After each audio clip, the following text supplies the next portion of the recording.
ये बातचीत बंद कर लो।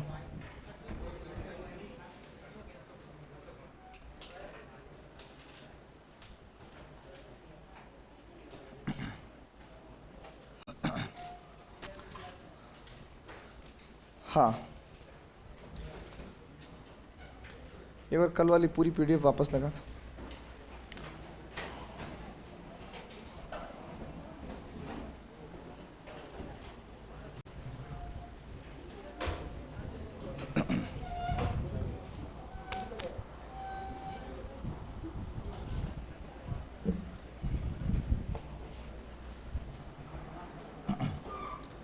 हाँ भाई, अपने कुछ बातें यहाँ बाकी थी। हाँ,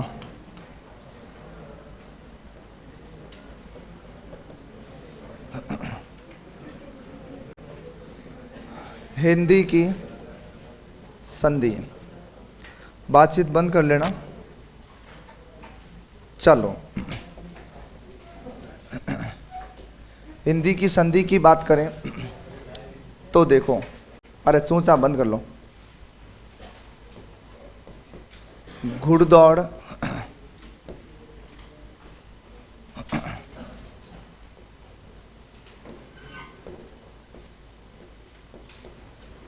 घुड़साल, कभी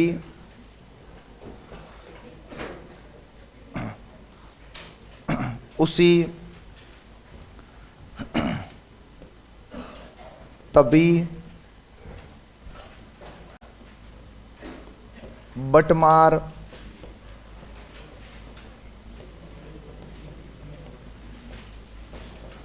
पंचक्की, पनघट,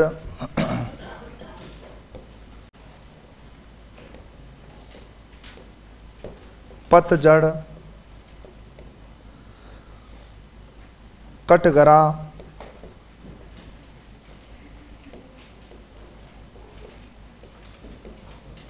अमचूर। ये शब्द अपन हिंदी की संधि में पढ़ते हैं, ऐसा नहीं है कि इतने ही है, इनसे जुड़े खूब सारे शब्द तुम बना सकते हो, ये ध्यान रखिएगा। ठीक है, तो अब शब्द है आपके सामने घुड़दौड़।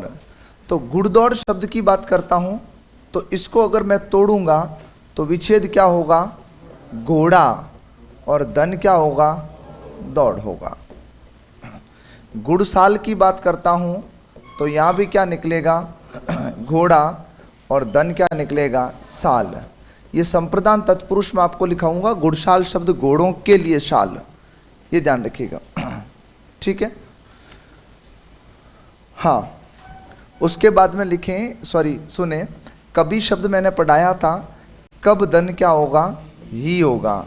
कभी, तभी, जभी, अभी, ये सारे इसी नियम के हैं, तो एक से ही समझ के चले, मैंने वैसे दो लिखा है। ये बड़ा अच्छा शब्द है, उस धन ही आता है, ये ध्यान रखना है। कई बार क्या लगता है अपने को कि अपने उसमें ई लगा दिया तो उसी बन गया, नहीं, ये उस धन ही से बनता है, ये ध्यान रखना है। तभी जो शब्द है वो तब धन किससे बना है? ही से। बटमार की बात करता हूं तो बाट धन मार होता है। बटमार के दो अर्थ हैं, वैसे इसका सामान्य जो अर्थ ले रहा है ना, बाट धन मार, ये कहते हैं लुटेरे को। बाट यानी राह में जो मार दे, लुटेरा होता है, बटुआ चुराता है जो, वो बटमार कहलाता है। लेकिन बटमार का दूसरा अर्थ होता है तीतर को मारने वाला। बटेर होता है, उस बटेर को मारने वाला होता है, वो भी क्या कहलाता है? बटमार। पंचक्की की बात करता हूं, एक पवन चक्की होती है, एक पंचक्की होती है। तो पानी धन क्या होगा? चक्की होगा। पनघट की बात करता हूं तो क्या होगा? पानी धन घाट होगा। पतझड़ की बात करता हूं तो क्या होगा? पात धन झड़ होगा। अब यहां पर कई बार अपन कंफ्यूज हो जाते हैं, पत धन झड़, पत का मतलब क्या होगा? पत, पत का तो कोई मतलब ही नहीं है, पत तो पतन की ओर ले जाता है। तो पात यानी पत्ता होता है। पीपर पात सरिस मन डोला, अलंकार में उदाहरण लिखाया जाता है, पीपर पात, पात मन पत्ता होता है, तो पात का पत बनेगा। अगर मैं पहले ही पत लिख दूं, ये क्या, ये तो कुछ है ही नहीं ऐसा, ये ध्यान रखिएगा। ठीक है, तो इसको लेके ध्यान रखना है। कटगरा, काट, धन क्या होगा, घरा भी ले सकते हैं, लेकिन बेसिकली शब्द क्या आता है, घेरा आता है, क्योंकि कटघरा काट के घेरे को कहते हैं, ये ध्यान रखना है। और अमचूर का क्या होगा, आमदन चूर क्या होता है, चूरा होता है, चूर कुछ होता ही नहीं है ना। फिर ये मिलके क्या बनाते हैं, अमचूर बना। आम का जो चूरा होता है उसे अपन अमचूर कहते हैं। अब ये शब्द ही क्यों लिखा है, क्या इसके अलावा कुछ नहीं, खूब सारे हैं। एक बात मैं और बता दूं, आपको इतना लंबा चौड़ा ज्ञान हो रखने की भी आवश्यकता नहीं है, लेकिन फिर भी मौखिक रूप से बता रहा हूं। जैसे आप अगर बहुत ज़्यादा इसको लेकर डीप ले जाते हो हिंदी की संधि के टॉपिक को, तो मौखिक और लेखन की संधियां अलग अलग पढ़ाई जाती है, ये ध्यान रखना है। मौखिक और लेखन की संधियां अलग अलग पढ़ाई जाती हैं, तो वो केवल हम पढ़ते हैं, हम आपको पढ़ाते हैं ना, तो वो हमारे तक ही सीमित है, तो बेहतर है। जैसे उदाहरण के लिए बात करूं, डाक धन घर, इसका लेखन तो क्या बनता है, डाकघर। क्या सच में डाकघर बोलते हो तुम, ऐसे बोलते हो डाकघर, ऐसे बोलते हैं, क्या बोलते हैं, डाकघर, ये बोलते हैं ना, डाकघर। अब देखो, इसकी लेखन की संधि तो है ये, और इसके उच्चारण की संधि है ये, डाकघर।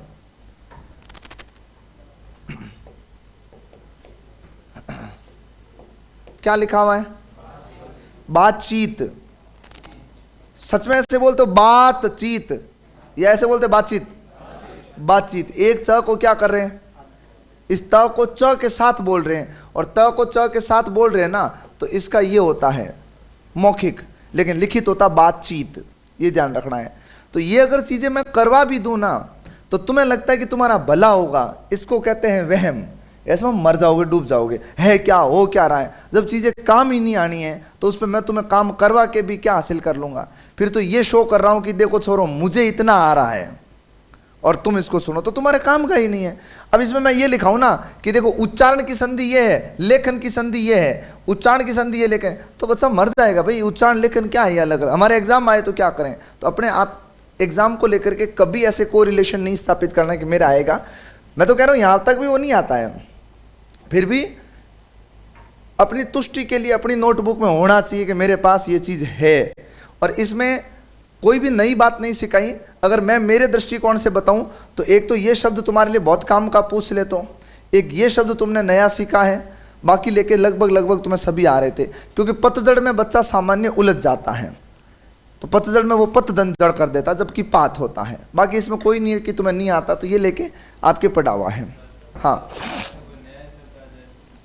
नया शब्द जो ये प्रकृति लिखाई उसके अनुसार देख लेना। अब देखो, नया शब्द तुमसे क्या पूछेगा, सुनो। हिंदी की संधि का मतलब है कि वो तुमसे तद्भव शब्दावली में से कुछ पूछेगा, तो तुम्हें पता होना चाहिए बना किससे,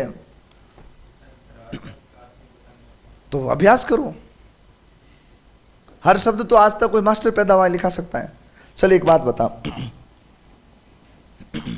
इस उदाहरण में इतने उदाहरण लिखा है, सॉरी इस नियम में इतने उदाहरण लिखा है, गारंटी है कि इसमें से आएगा? कोई रूल नहीं है। और रूल लिखा दूं तो रोने लग जाओगे तुम। मैं मजाक नहीं कर रहा हूं, मैं सीरियस बता रहा हूं। ये डायरेक्ट क्यों बताया तुम्हें कि ऐसे टूटेगा, इसमें तुम्हें सरलता से समझ में आ रहा है। मैं अगर लिखा दूं ना कि इसमें ह्रस्वीकरण होगा, इसमें दीर्घीकरण होगा, तो तुम दूसरा सवाल क्या पूछोगे, सर बताओ ह्रस्वीकरण कब कब होगा? तो किसी किताब ने नहीं लिखा है, कहीं नहीं लिखा हुआ है। ऐसे कुछ नियम मन से बना लिए उन्होंने, यू के बाद में ये आता तो ये हो जाता। अरे कैसे हो जाता है, यू के बाद में हो जाता है? इसका कोई नियम ही नहीं है। इसमें दो ही चीजें चलती है, या तो ह्रस्वीकरण या दीर्घीकरण, इसके अलावा कुछ भी लेके नहीं चल रहा है। तो ये तो आपको देखो, कभी ऐसा मैंने आज तक नहीं बोला कि फला टॉपिक से फला चीज नहीं आएगी, पर मैं आज बोर्ड पे लिख रहा हूँ 99% तो ये आएगा ही नहीं। मैं तो 1% के लिए लिखा रहा हूँ, आएगा ना तो इनसे बाहर। अभी तक तो मैंने जो शब्द पढ़े, नंबर 1, नंबर 2, नंबर 3, नंबर 4 और एक आध इनमें से कोई आया हुआ है, तभी अभी जभी कभी में से। ये शब्द आज तक 20-25 सालों में पूछे हुए हैं। तो इसीलिए तो लिखा रहा हूं। नहीं तो मैं उसको नकारता नहीं हूं ना, मैं कभी भी, वो तो एक पेडागोजी का पोर्शन ही अलग है, अपना अलग है। इस पे तुम मुझे कभी एक्सक्यूज नहीं कर सकते, क्योंकि मैंने कॉन्सेप्ट लिखा है। आनंद करो, वो तो मैंने पूरा डिवाइडेशन छुड़वा दिया था। वो तो मिकेल स्क्रीवेन का नाम ही नहीं लिखा है नोटबुक में, और उसने सारा पेपर सेटर कहीं बैठा था, शायद ऑनलाइन क्लास ले रखी थी उसने भी, तो उसने वही पूछा योगात्मक और संरचनात्मक मूल्यांकन किसने दिया बता। तो अब इसमें दो चीजें हैं, एक बात और बताता हूं, कई बार जरूरी नहीं होता कि हर बार ही लेके वो चीजें हो। अब उसमें जो 4 ऑप्शन आए ना, उसमें से 2 के डिवाइडेशन मैंने लिखा रखे थे, 2 के नाम लिखाए हुए थे, फिर भी 2 में तो फंस रहा था बच्चा, तो वो चीजें अलग है। और दूसरी बात सुन लो, तुम्हें अगर लगता है ना, कुछ चीजें ऐसी कभी कभार ये सवाल बनते हैं, तब ऐसी बोल देता हूँ चीजें कि फिर वो बाकी फैकल्टीज के लिए कभी कभी नकारात्मक प्रतीत होती है, अच्छा हाँ सर इसलिए कह रहा है, अब समझ में आया। मैं आपको गारंटी देता हूं ऐसा शिक्षक कोई पैदा नहीं हुआ जो इससे ऊपर कोई कॉन्सेप्ट करवा सके, मतलब उदाहरण के माध्यम से। क्यों? 100% तो पॉसिबल ही नहीं है ना, नंबर ही नहीं आ सकते। 100 आउट ऑफ 100 तो बोर्ड में आए हैं, बवाल मच गया मीडिया पे।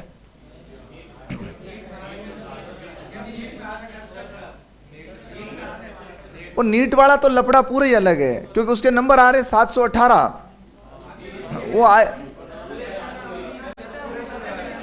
अरे भाई मैंने वीडियो देखा यार, तुमने तो वो देख के छोड़ा है, मैंने पूरा अच्छे से देखा। उसमें वो है कि कुछ ना कुछ ऊपर नीचे हुआ है, क्योंकि वो बता रहा है कि माइनस मार्किंग करें तो 15 आ सकते हैं, या फिर 700 में से 720 में से 720 आ सकते हैं। तो 18-19 दिए तो कोई ऊपर नीचे हो जाता कभी, या मैं ऐसा नहीं कह रहा हूँ घोटाला होता है, ये होता वो होता है। अब मान लो एक फॉर एग्जाम्पल अपन मान ले कि गड़बड़ी हुई है, तो अगले को नॉलेज ही नहीं था नंबर कैसे देने हैं, उसने छाप दी 718 दे दूं। कई बार चीज़ों का नॉलेज नहीं होता ना, तब भी ऊपर नीचे छाप देते हैं। 2014-15 की बात है, कांस्टेबल सस्पेंड हुआ था जोधपुर के अंदर, तो पाली से था वो, तो सस्पेंड कर दिया उसको किसी ड्यूटी को लेकर के। नया नया लगा था, कई बार होता है ना जोश होता है कि क्या होगा, कुछ नहीं होना जाना, तो दोस्तों की संगत में सस्पेंड कर दिया। सस्पेंड करके उसके नोटिस आ गया, सस्पेंशन के बाद में कुछ बात हुई तो फिर उसको नोटिस देके फ्री कर दिया, 3 दिन सस्पेंशन देके। नोटिस दिया था शायद 17 सीसी का, ऐसा कुछ नोटिस दिया था। तो एक सांसद महोदय का फोन आया कमिश्नर को कि भाई फलाना फलाना मेरा रिश्तेदार है, तो आप जो है नोटिस वापस लो। बोला नोटिस तो ऐसी बात है सर निकल गया है, और होना जाना कुछ नहीं, 3 दिन में वापस रिज्वाइन करवा देंगे। बोला यूं मत करो, मैंने फ़ोन किया तो एक आध नंबर नीचे करो। बोला 16 सीसी का दिया ना, घर चला जाएगा ये, 17 में वापस आ रहा है। तो कई बार नॉलेज नहीं होता ना, तो नंबर ऐसे भी ऊपर नीचे हो जाते हैं। बोला जब मैंने फ़ोन किया तो कम से कम 16 सीसी तो कर ही दो। बोला 16 सीसी का किया तो ये इंजन घर आ जाएगा तुम्हारे। हाँ हाँ इसको पता है, डोगरा भोले जीव का था, फोन कर दिया उन्होंने। हाँ तो सुनो, तो इस पे लेके ज़्यादा लंबी चौड़ी बात नहीं सोचनी है, इसको इसी तरह याद रखना है। इसी तरह शब्द आए तो आपका सवाल भी बहुत जेन्युइन है कि सर नए शब्द आगे तो क्या करें। भाई तुम अनपढ़ तो हो नहीं, शब्द वैसा ही आएगा जो शुद्ध हिंदी में अपन पढ़ रहे हैं, ये ध्यान रखना है। बाकी कोई ऐसे लेके लंबी चौड़ी बातें आनी नहीं है तुम्हारे लिए, लंबी चौड़ी कोई चीज़ें आनी नहीं है, तो वो लेके अपने आप ही तैयार हो जाएगा। तो ये हिंदी की संधि के कुछ उदाहरण आपकी जिज्ञासा पूर्ति के लिए लिखाए हैं। अब अपन चल रहे थे किसकी बात में? समास की बात में। एक ऐसा टॉपिक है जिसमें उपसर्ग भी होगा, जिसमें संधि की बात भी होगी, और समास तो खैर पढ़ा ही रहा हूँ। अब आपको पहले समास को केवल समास के दृष्टिकोण से पढ़ना है। मैं पहले जैसा पहला वेद पढ़ाऊंगा तो उसमें पहले केवल समास पे बात करूंगा। बेटा हिंदी में लिख के बता, जो ये तू लिख रहा है ना, इसमें लेके मुझे समझ में ही नहीं आ रहा है। पंडित जी,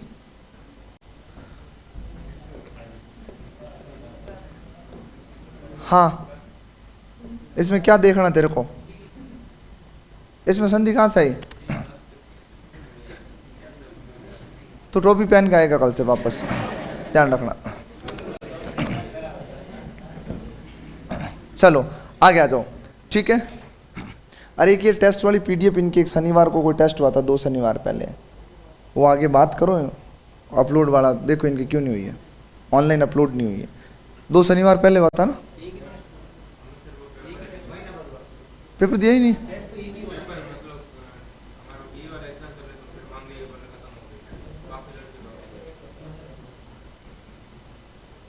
अब देखो इसमें अगर मैं कुछ बोलूँ ना तो मैं ही फंसता हूँ। नहीं, मैं बोल तो दूंगा।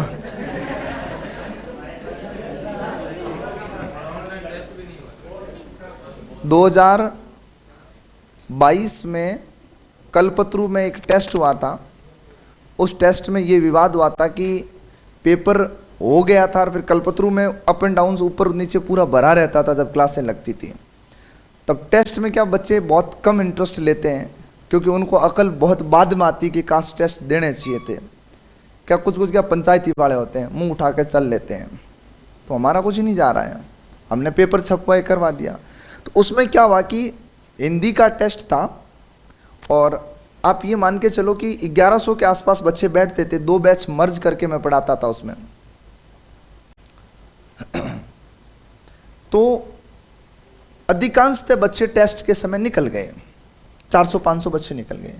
जो पीडीएफ थी वो बच्चों को जो मतलब प्रिंट था बंटवा दिया, टेस्ट करवा दिया। दूसरे दिन कुछ बच्चे आए, उनको भी पेपर दे दिया और पेपर फ्री हो गए, खत्म। दूसरी बात क्या होती है, बच्चों की एक फितरत होती है। अब पेपर में तो हम तुमसे कार्ड नहीं मांग सकते, कार्ड ला। ये ऑनलाइन तो अभी आया है, ये अभी साल भर में लाए हम लोग, वेलकम वेलकम। पहले देखते थे जाओ। तो ये इसलिए इसके पीछे भी कोई रीज़न था, तब ऑनलाइन करवाना पड़ा इसका लेकर के। तो उसमें फिर क्या हुआ कि कुछ बच्चे क्या करते हैं, जब पेपर या तो खो गया या किसी को दे दिया तो दूसरी बार भी आ जाते हैं, वो भी ले गए। 200-250 बच्चों के पास पेपर नहीं पहुंचा, जबकि 1100 और कुछ बच्चे बैठते थे। टोटल 1150 पेपर मंगाए थे। तो हमारे टीम मेंबर तो ये तो पेपर से क्या दुखी है, पेपर देखते इनको तो डर लगता हुआ है इनके लिए पेपर, तो मैं ले जाऊंगा नहीं तो पेपर कहाँ गए। इसका मतलब पेपर कोई ना कोई बच्चा तो 2 बार ले गया था। फिर बहुत बड़ा इशू बना था वहां पे, बच्चों ने एप्लीकेशन लिखी, फलाना ढीकड़ा। फिर पता नेता होते हैं ना कुछ, वो लेके फिर सिस्टम फाड़ देंगे, वो वाली स्थिति में आ गए। फिर उस दिन मैंने लेके मैसेज डाला सर को, पूरी गाथा बताई, वहाँ का वीडियो बना के भेजा। मैं सर एक ऐसा आदेश निकाल दूं कि टेस्ट होगा, जो देगा पेपर उसी को मिलेगा, उसके बाद कभी पेपर नहीं मिलेगा आगे से। अब मैं इनको कहूँ ना कि पेपर दो, अब समझ बात को। देख मैं उसकी बात समझता हूँ, पेपर में कितने पेज थे, फोटो कॉपी करवा ले भाई, तो 4 करवा लेना, ठीक है। समझो बात को। जब मैं नहीं लेके ये बात, एक आंसर की वाला जो लफड़ा था ना, वही बंद मैंने करवाई। क्या होता था, यहां से टेस्ट देके निकले, आंसर की पकड़ा देते थे, टेस्ट देके निकले, आंसर की पकड़ा देते थे। और कुछ टीम मेंबर तो इतने भले थे, कुछ अंतरंग संबंधों के चलते आंसर की पहले ही जारी कर देते थे। तो कहीं कहीं लड़के तो ऐसे ऐसे टॉप आते थे।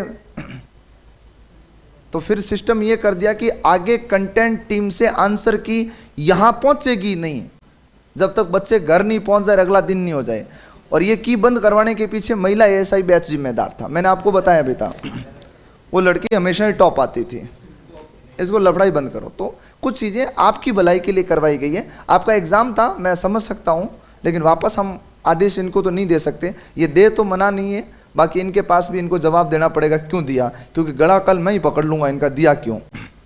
अभी तो मैं तुम्हारे सामने तो अच्छा बन जाऊंगा कि ये दे तो ले लो, मक्कल इनको ही पकड़ लूंगा क्यों दिया। तो आप समझो प्लीज, फोटोकॉपी करवा लो, है ना। चलो आओ छोड़ो। समास एक यौगिक शब्द है, सम अस और अ के मेल से बना है। कभी पूछ ले तो अस धातु होती है। अस क्या है, एक धातु है। अर्थ होता संक्षेप, पास में बिठाना, छोटा रूप। 2 शब्दों के मध्य विभक्ति चिन्ह का लोप करके छोटा रूप बनाना समास कहलाता है, ठीक है। जैसे देखिएगा, आपने उदाहरण के लिए लिखा माता और पिता, आपने लिखा बुरा है जो कर्म, आपने लिखा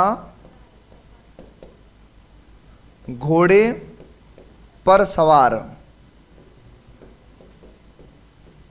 अब यहां पर ध्यान देना, जो आपने विभक्ति चिन्ह लगाए हैं इनका लोप हो जाएगा। जैसे माता और पिता, तो क्या बनेगा, माता पिता।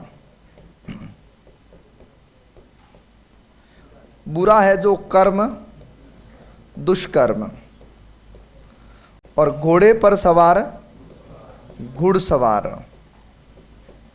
ये ध्यान रखिएगा। तो अपने पास में 1 2 3 पद थे, हमने कितने बनाए? 2। 1 2 3 4 थे, कितने बने? 1। 1 2 3 थे, कितने बने? 1। ये ध्यान रखिएगा। तो जहां कहीं भी संक्षेप किया जाता है वहां उस स्थिति में हमेशा क्या होता है? समास की स्थिति बनती है। ठीक है, इसको तो कहते हैं समास और इसको कहते हैं विग्रह करना। इसको तो क्या कहते हैं? समास, उसको कहते हैं क्या करना? विग्रह करना। ये ध्यान रखिएगा। अब कभी सवाल पूछे लोप किस किस का होता है, तो लोप एक तो अव्ययी शब्दों का होता है। किसका होता है? अव्ययी शब्दों का होता है। जैसे किसका लोप हुआ? और का। एक होता है विभक्ति चिन्ह का लोप होता है। किसका लोप हुआ? पर का, विभक्ति चिन्ह का लोप होता है। एक होता है पदों का लोप होता है। मैं आपको लेके बता देता हूं, कभी ये बहुत कम जगह लेके पढ़ते हो तुम ऐसी बातें कि समास में आपने लिख तो दिया कि लोप होता है। तो सबसे पहली बात ध्यान रखिएगा, अव्ययी का लोप। आपसे कभी पूछ ले कि समास में किस किस का लोप होता है, तो एक तो बताना अव्ययी का लोप, एक बताना विभक्ति चिन्ह अर्थात कारक का लोप, और एक होता है ध्यान रखना पदों का लोप। ये तीनों होते हैं। बात नहीं, पदों का लोप कैसे होता है वो भी उदाहरण बता देता हूं। जैसे आपने लिखा रेल पर, रेल पर चलने वाली गाड़ी। अब यहां पर थोड़ा ध्यान और धैर्य के साथ में देखना, आपने शब्द लिखा रेलगाड़ी। अब देखो अपने विभक्ति चिन्ह तो क्या था? पर, और रेल और गाड़ी, लेकिन चलने और वाली जो है यहां पर किसका काम कर रहे हैं? पद का। क्योंकि भाई विभक्ति चिन्ह जो है ना वो तो ये हो गया रेल पर, तो ये तो हो गया अधिकरण का परिचायक। हालांकि इसमें अधिकरण नहीं पढ़ना है, पहले कौन सा पढ़ना वो बाद का मुद्दा। इसमें समास कौन सा, इसमें कौन सा, वो बाद में पढ़ाऊंगा।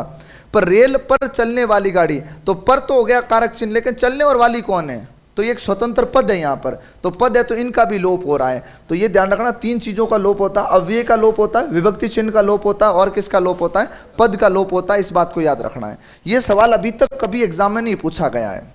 इसमें कैसे बनेगा सवाल? निम्नलिखित में से कौन सा कथन सत्य है, कौन सा कथन असत्य है, वो डालेगा, सीधा लेके पूछ लेगा। ये ध्यान रखना है। गाइड ने क्या किया? परिभाषा लिख के छोड़ के सीधा समझा रखा है। 100% गाइड की बात कर रहा हूं, कोई उठा के देख लेना। ऐसा नहीं है कि वो गलत है, गलत नहीं है। उन्होंने क्या किया?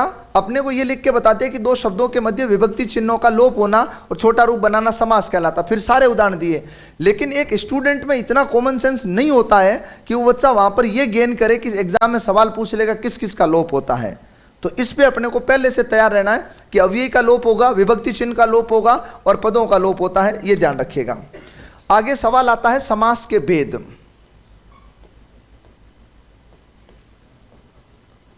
समास के भेद, ये भी एक विवादित ही मुद्दा है पूरा का पूरा, लेकिन यहां तक वो आएगा। बहुत कम चांस है कि इतना बेसिक सवाल तुमसे पूछ ले तो तैयार रहना।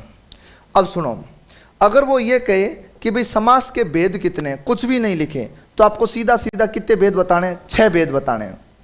वो पूछे समास के मूल भेद कितने, वो पूछे समास के मौलिक भेद कितने, वो पूछे समास के पद प्रमुखता के आधार पर भेद कितने? 4। ये ध्यान रखना है। वो अगर पर्टिकुलर कुछ पूछे तो अपनी तरफ से पंचायती है, नहीं तो 6 ही भेद बताने। ये ध्यान रखिएगा। तो सबसे पहली बात आपको लेके याद रखनी है कि समास पद प्रमुखता के आधार पर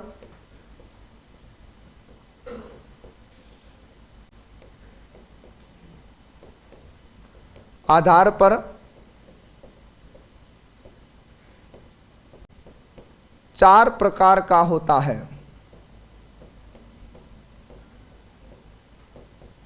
ये ध्यान रखिएगा। और बेसिकली मैं आपको बताऊं चीजें, समास सच में ही 4 भेद ही होते हैं। संस्कृत आज भी 4 ही पढ़ाता है। मूल जब समास, मूल मतलब जब समास की आविर्भाव की स्थिति को लेते हैं ना, तब समास को 4 भेदों में डिवाइड किया गया था, जिसके अंदर ना तो कर्मधारय समास था ना द्विगु समास था। तो फिर ये कहां थे? ये तत्पुरुष के भेदों में थे। तत्पुरुष 2 रूपों में पढ़ाऊंगा आपको। एक पढ़ाऊंगा वैधिकरण तत्पुरुष, एक पढ़ाऊंगा समानाधिकरण तत्पुरुष। समानाधिकरण का मतलब होता है जहां समान विभक्तियां काम करें, जहां समान विभक्तियां काम करें। जैसे क्या लिखा है, बुरा है जो कर्म, ये जो है जो शब्द आ रहा है ना, ये बुरा के लिए इतना ही महत्व रख रहा है जितना किसके लिए रख रहा है, कर्म के लिए। तो जहां विभक्तियां समान रूप से व्यवहार करती है उसे समानाधिकरण कहते हैं। और तत्पुरुष के दो भेद थे, नंबर एक था वैधिकरण, नंबर दो था समानाधिकरण। समानाधिकरण को आगे चार भागों में डिवाइड किया जाता है, विशेषण, विशेष्य, उपमेय, उपमान। विशेषण विशेष्य के अंदर तो द्विगु निकल गया जिसमें संख्या के आधार पर विशेषता बताई गई है, और उपमेय उपमान में किसको रख दिया, कर्मधारय को। लेकिन कर्मधारय में विशेषण विशेष्य भी होता है, उपमेय उपमान भी होता है, ये ध्यान रखना है।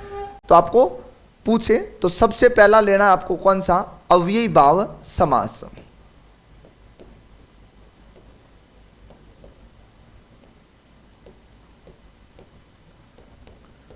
अव्ययी भाव समास। दूसरा तत्पुरुष समास।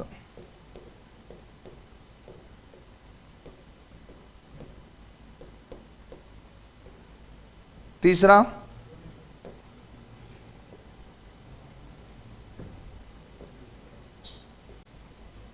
द्वंद्व समास। द्वंद्व समास नहीं होता है, द्वंद्व होता है, क्योंकि वह दो बार है, दो बार ही पूरा है। और चौथा बहुव्रीहि समास।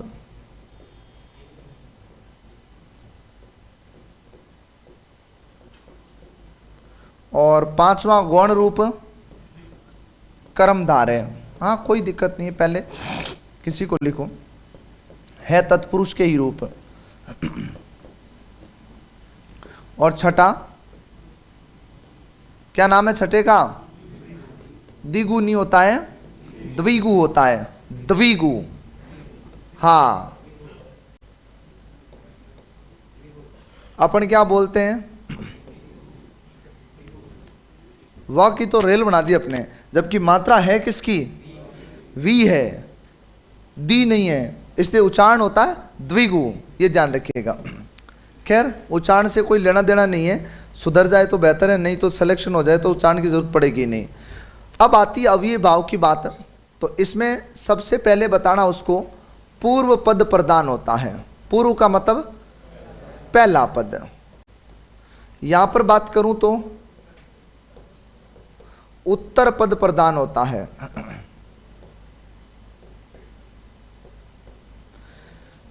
यहां पर बात करूं तो समस्त पद प्रदान होते हैं। आपको मोस्टली क्या लिखा हुआ मिलता है, दोनों पद प्रदान होते हैं। मैं गलत नहीं कह रहा हूं कि भाई ये दोनों पद प्रदान लिखना गलत है और समस्त लिखना सही है। दोनों पद प्रदान लिखना ठीक है, लेकिन अगर कोई सामासिक पद में तीन पद आगे तो क्या करोगे भाई। माता पिता लिखा तब तक तो ठीक था, रात दिन लिखा ठीक था, सुबह शाम लिखा ठीक था, फल फूल लिखा ठीक था, कंदमूल लिखा ठीक था, दाल रोटी लिखा ठीक था, लेकिन उसने कहा रोटी कपड़ा मकान, कितने पद है, लाल पाल बाल कितने पद है, तन मन धन कितने पद है। तो फिर इसका मतलब वो यहां नहीं आएगा क्या। इसके लिए सबसे बढ़िया शब्द क्या होता है, समस्त पद प्रदान हो, ये ध्यान रखना है, ठीक है। बहुव्रीहि समास में क्या होगा, अन्य पद प्रदान हो। अब यहां पर एक बात सीखो, अन्य पद प्रदान हो। अब यहां पर एक बात आप लिखते हो और शायद आपने पढ़ा भी होगा कि जहां तीसरा पद प्रदान हो, अरे भाई तीसरा पद आएगा ही नहीं, तू कहां से प्रदान करेगा। तीसरा कौन सा, मैंने त्रिनेत्र लिखा, कितने पद है, दो, एक तो त्रि और एक नेत्र है, और तू कह रहा तीसरा पद। अरे वो तीसरा पद नहीं है, वो कौन सा पद है, अन्य। हमारे पास है ही नहीं ना, हम तो ला रहे हैं कहीं से, और कहीं से ला रहे हैं, इसका मतलब ये ध्यान रखना है वो अन्य पद है। और इनमें कभी भी पूछ ले तो किसको प्रधान माना जाता है, उत्तर पद प्रधान माना जाता है। और क्यों माना जाता है इसका कारण भली प्रकार से आप ऊपर देख पा रहे हो, क्योंकि ये किसके भेद हैं, तत्पुरुष के। ये तो सबके लगभग पढ़ी हुई बातें हैं, रटी हुई बातें भी है। लेकिन सवाल ये आता है कि पद की प्रधानता क्या होता है, क्योंकि खेल पूरा इसी पे चलना है। हाँ बताओ।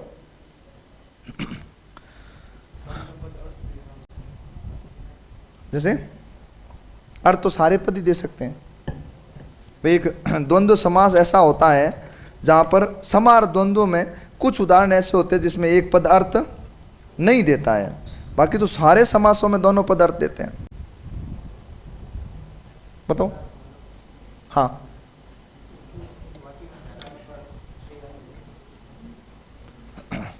अरे उसको मत बता, तो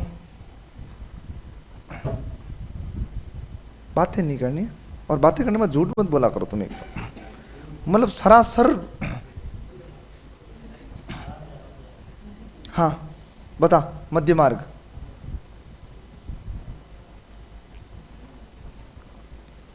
क्या होता? पद प्रदान होता ही नहीं है। हाँ बता।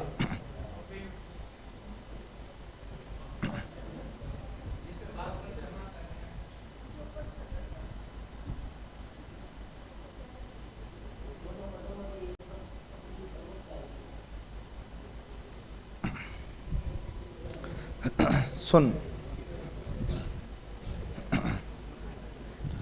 मैंने एक शब्द लिखा है आपको, जम्पान।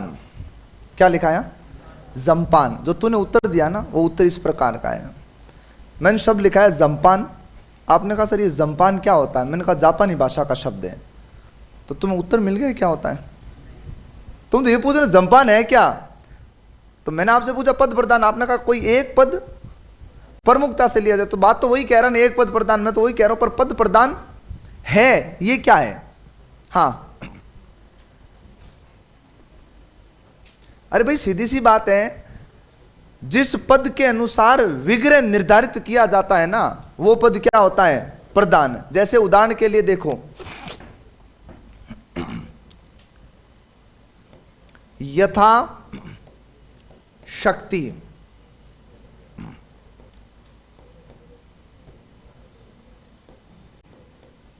राज माता। बातें बंद कर लेना पीछे, लास्ट बार बोल रहा हूं। माता पिता। अब इनका अगर मैं विग्रह करूं तो ध्यान देना, विग्रह क्या होगा? शक्ति के अनुसार। बताओ, शक्ति शब्द जैसा वहां लिखा था वैसा यहां लिखा है कि कुछ बदला हुआ? वैसा का वैसा है। बदला कौन? यथा। इसका मतलब यथा शब्द या यथा पद यहां पर क्या है? प्रदान है। राज माता, राजा की क्या होगा? माता, राइट। तो ये की जो विभक्ति आई है, ये किसकी वजह से आई है? राजा की वजह से कि माता की वजह से? किसकी वजह से? माता। क्योंकि अगर मैं यहां पर पुत्र लिख दूं तो इसका विग्रह क्या होगा?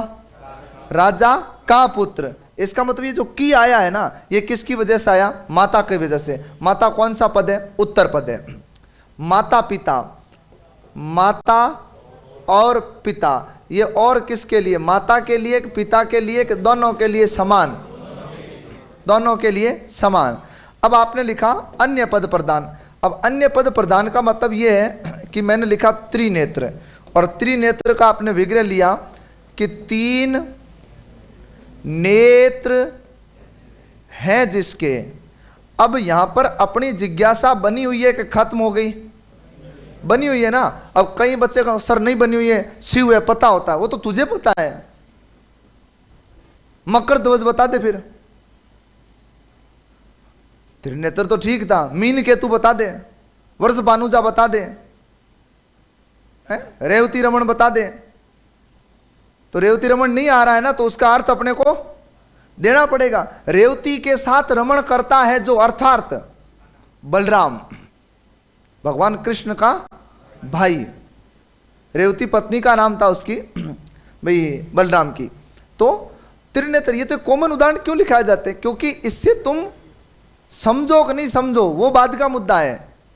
एक बात ध्यान से सुनना, ये जो उदाहरण लिखाए जाते हैं ना, माता पिता, त्रिनेत्र, राजमाता, यथाशक्ति, इसके पीछे तुम्हें समझाने से भी कई हद तक ये लॉजिक होता है कि तुम इस टॉपिक तक आओ। क्योंकि आओगे ही नहीं तो हम समझाएंगे कैसे? यहां तक आते हो ना तो ऐसे लगता है अच्छा हाँ, माता पिता, माता और पिता, भाई और बहन, पति और पत्नी, ठीक है, हो जाएगा। फिर धीरे धीरे तुम्हारा मानसिक स्तर ऐसा हो जाता है कि मुझे समाज समझ में आ रहा है। फिर हमले किए जाते हैं तुम्हारे ऊपर, फिर वो हमले तुम झेल लेते हो और तुम्हें समझ में भी आता है। अगर पहले ही उदाहरण लिखा हो ना, यहाँ लिख वृष भानुजा, वृष भानुजा लिखते ही खत्म। वो तो आपको पता है, वो तो आपको पता। वृषभ भानुजा, वृषभ की भानुजा मन बेटी, ये ध्यान रखना। तो अपन आगे लेके जैसे बढ़ेंगे ना, तो 3 नेत्र है जिसके, अर्थात शिव।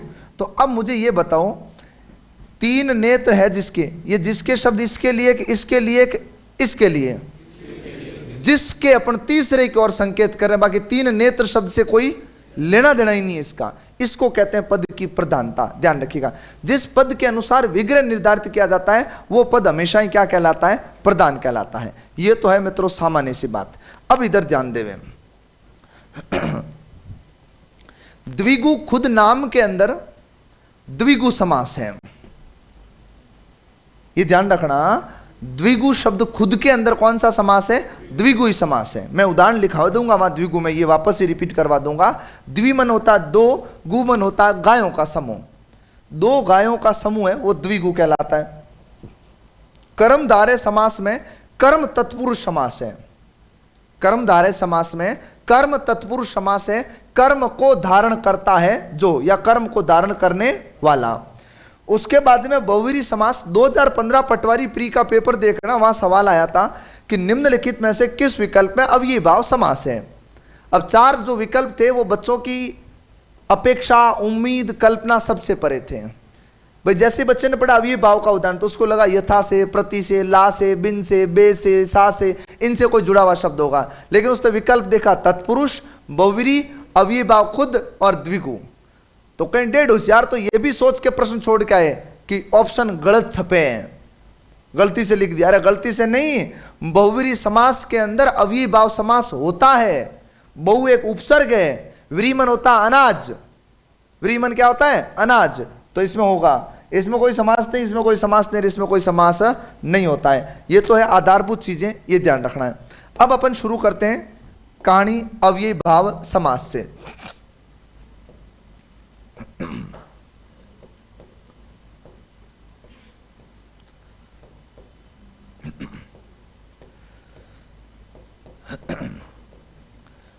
इससे पहले कुछ बातें और सिखा दूं, शायद काम आएगी।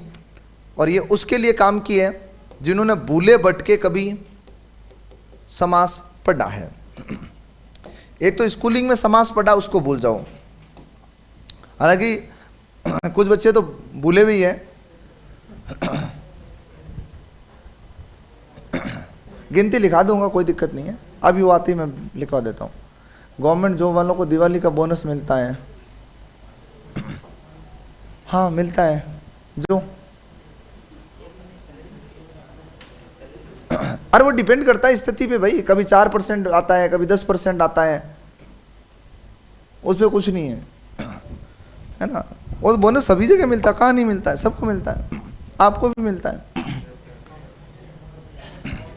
भाई। 10% तो हमें मिल जाए तो हम तो राजी खुशी मना लेते हैं दिवाली, कोई समस्या वाली बात नहीं है। और 10% दे कंपनी तब ना, चलो 10% का मतलब 500 टीचर है उत्कर्ष में, तो 10% में कितना भी कम करे तो 15 से 20 हजार लगभग नॉर्मली हर किसी के बैठता है। तो काफी लंबा चौड़ा हो जाता है।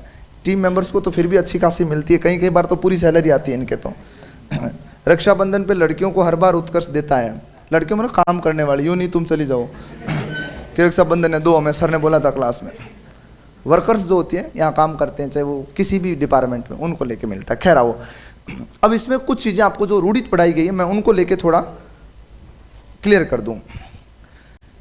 एक दौर हुआ करता था जब हर सब्जेक्ट ट्रिक पे चलता था, हर काम भी होता था।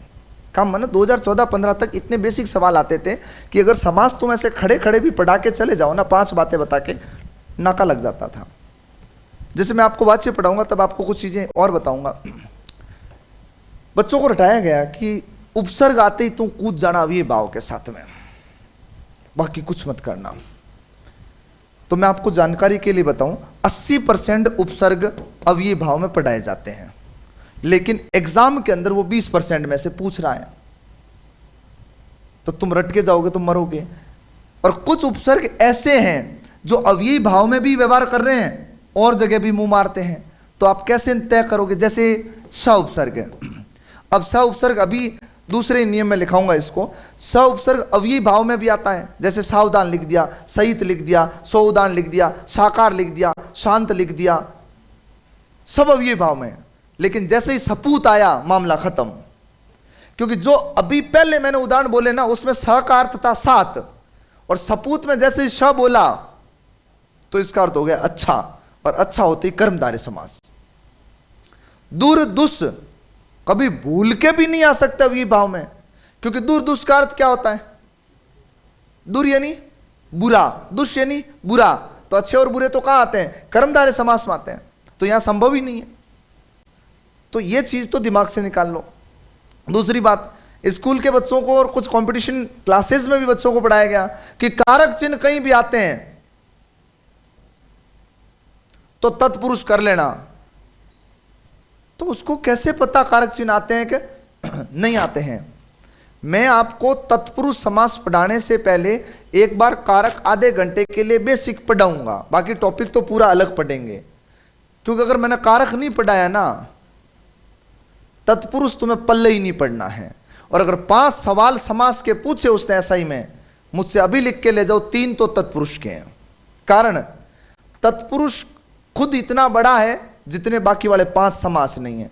तत्पुरुष के मौलिक तो 6 भेद पढ़ाऊंगा कारक के आधार पर, 4 भेद पढ़ाऊंगा उसके गौण। कितने भेद हो गए टोटल? 10। और इधर पढ़ा रहे हैं 5 समास। तो तत्पुरुष से 3 सवाल तो 5 में से बनते हैं। तो पहले थोड़ा बेसिक कारक पे चर्चा करेंगे, फिर बाद में आगे बढ़ेंगे। या कारक पढ़ा दिया तुम्हें? अच्छा पढ़ा दिया, तो गूंगो बोलते क्यों नहीं हो? अच्छा आधा घंटा और पढ़ेंगे। हाँ तुम्हें पढ़ा दिया, क्योंकि मुझे इसलिए याद है मैंने टेस्ट के लिए लिख के दिया था कारक। तुम बड़े ईमानदार हो, तुम्हें वापस पूरा पढ़ा दूं ना। लेकिन आपके प्रश्नों के उत्तर मुझे बता देते कारक जैसे पढ़ाना शुरू करता। क्योंकि तुम कितने ईमानदारी से बैठ जाओ ना, तुम्हारे अंदर का बालक तो बोलेगा। क्योंकि टीचिंग मेथड्स के क्लास में 20-25 दिन बाद क्लास लगी, मैं चला गया पढ़ाने के लिए, बोला फाइल लगा, बोला सर मिल नहीं रही, मैंने पढ़ाना शुरू कर दिया।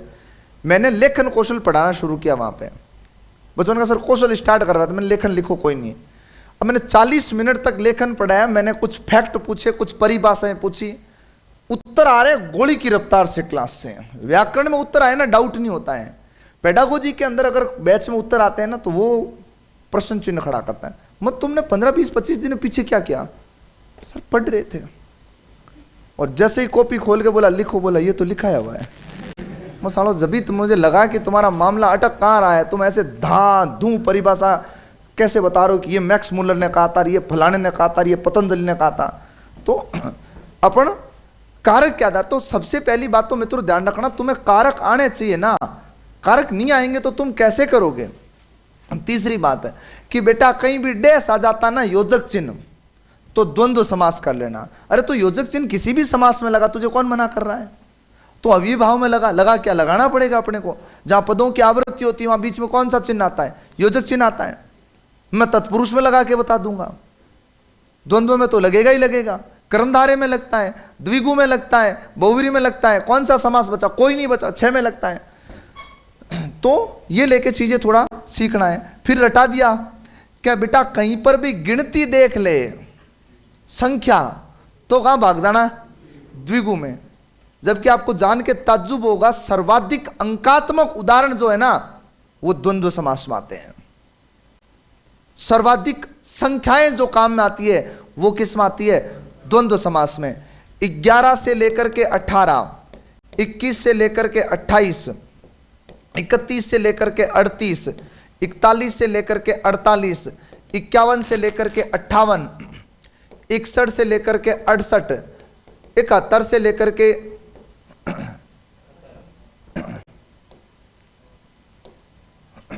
78, हाँ इसमें सॉरी इसमें नहीं आएगी, 78 तक आएगा, 79 में नहीं आएगा। और उसके बाद में 81 से लेकर के 89 और 91 से लेके 99। अब इसमें 9 क्यों आता वो मैं बाद में समझाऊंगा। बाकी इसमें क्यों नहीं आता 9 वो भी बाद में समझाऊंगा। लेकिन अब देख लो, ये गिन लो प्रॉपरली 8-8 संख्याएं हैं, ठीक है। 1 2 3 4 5 6 7 8 9। इसका मतलब 72 ऐसे शब्द बनते हैं जिसके अंदर कौन सी संख्या समास है? द्वंद्व समास है। तो आप कैसे कह सकते हो संख्या वहां आती भाई? द्विगु के अंदर पढ़ाया ही उल्टा गया है। द्विगु में यह लिखा गया कि एक पद संख्या हो, एक पद संज्ञा हो तो द्विगु होगा, और तीसरा अर्थ नहीं निकलना चाहिए, यह ध्यान रखना है। ठीक है, तो अपन शुरू करते हैं अवयवी भाव से। मेरे कहने का मतलब ये, जो कुछ दिमाग में है ना उसको बाहर फेंक देना। आप तो ये समझ लो नहीं है ही नहीं, मुझे पता है, और थोड़ा बहुत बेसिक है उसको ठीक है, रूढ़ धारणा नहीं। सबसे पहली बात सुने, पूर्व या प्रथम पद प्रदान होता है।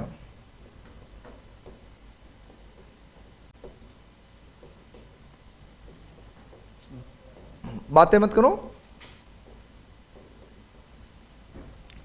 दूसरी बात,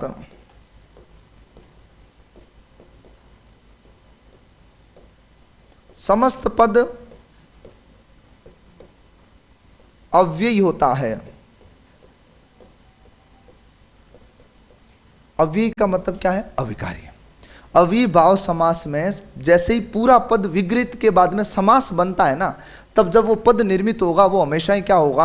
अविकारी होगा। उसमें लिंग, काल, वचन, विभक्ति, पुरुष आदि के आधार पर किसी प्रकार का परिवर्तन नहीं होगा।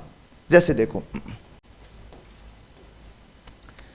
शक्ति शब्द एक विकारी है या अविकारी है? शक्ति विकारी है क्या अविकारी है? विकारी है। शक्ति एक भाववाचक संज्ञा है, शक्तिशाली विशेषण है, तो शक्ति का बहुवचन होता शक्तियां, लेकिन यथा के साथ जोड़ा यथाशक्ति। अब बनाओ, यथाशक्तियां होता है क्या? नहीं होता है ना। दिन विकारी है का विकारी है? विकारी है। मैं बहुत दिनों से आपकी प्रतीक्षा कर रहा था, तो दिनों बहुवचन बना। घर विकारी है का विकारी? विकारी संज्ञा शब्द है। आज घरों को तोड़ा गया, लेकिन घर के साथ घर जोड़ो तो क्या बनेगा? घर घर, या घरों घरों होता है क्या? अच्छा, दिन के साथ में प्रति जोड़ो, प्रतिदिनों होता है क्या? नहीं होता है। क्यों? क्योंकि उसमें अव्ययी पद जुड़ने की वजह से वो पूरा पद ही क्या बन के तैयार हो गया? अव्ययी बन के तैयार होगा, उसमें चेंजेस की संभावना है ही नहीं। तो ये ध्यान रखना है। ये तो है सामान्य लक्षण की बात। अब अपन करते हैं इसके पहचान की श्रृंखला को शुरू। कॉन्सेप्ट नंबर 1 ये कहता है यथा, प्रति, उप, उन,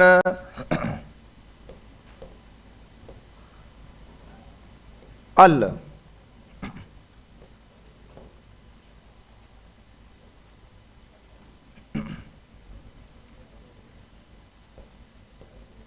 से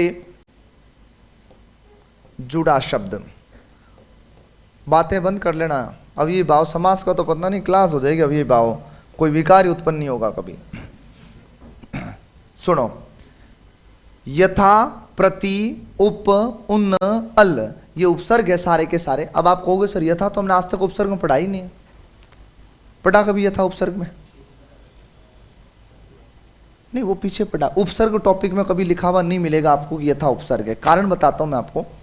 उपसर्ग को इतना ही पढ़ाया जाता है कि संस्कृत में 23 हो जाएंगे, हिंदी में 22 हो जाएंगे, विदेशी 21 हो जाएंगे। ये उपसर्ग है, बिल्कुल गलत है।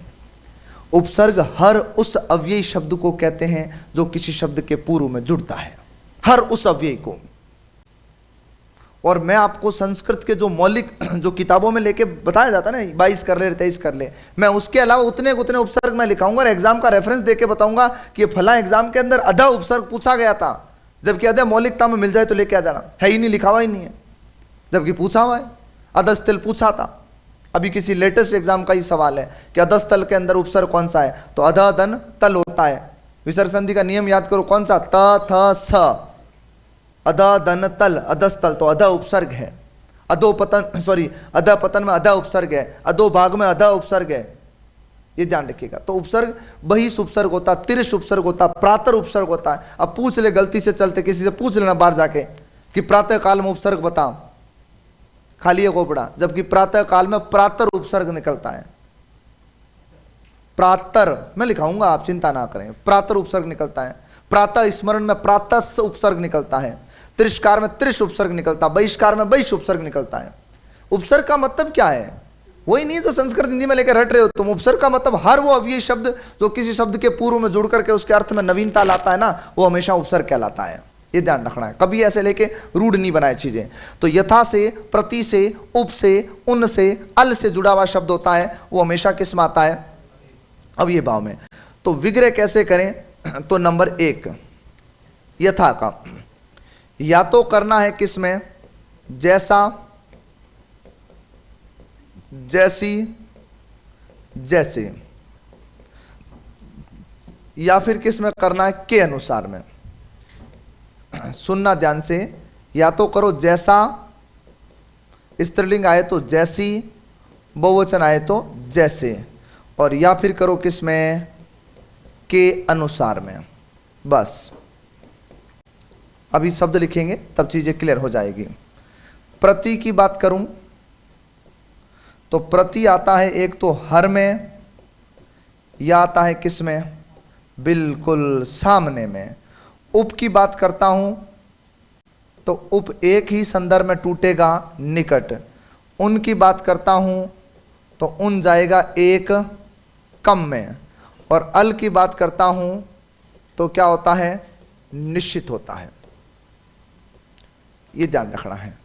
समझ में आ गया? विग्रह अर्थ पर ही है, बाकी कुछ नहीं है।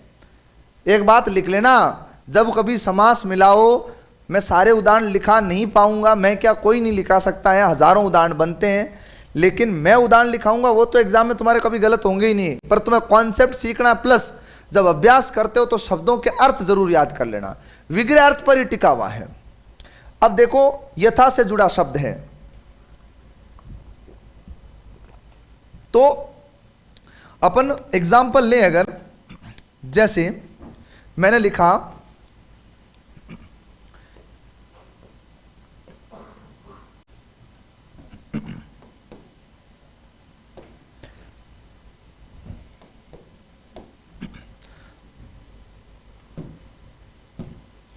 हमने शब्द लिया यथा संभव।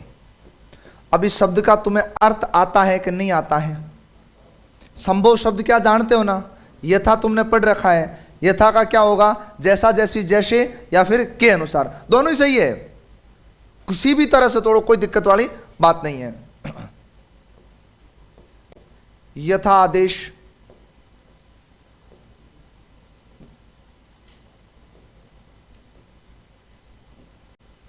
यथाक्रम,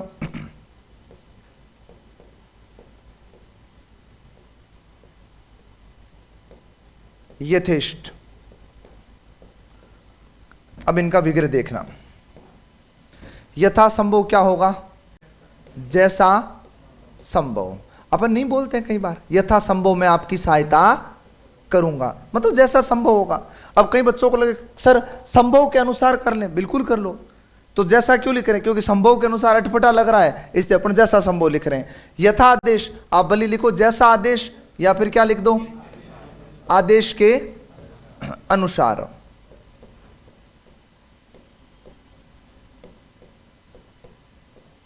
यथाक्रम, क्रम के अनुसार लिख लो, या क्या लिख दो? जैसा क्रम।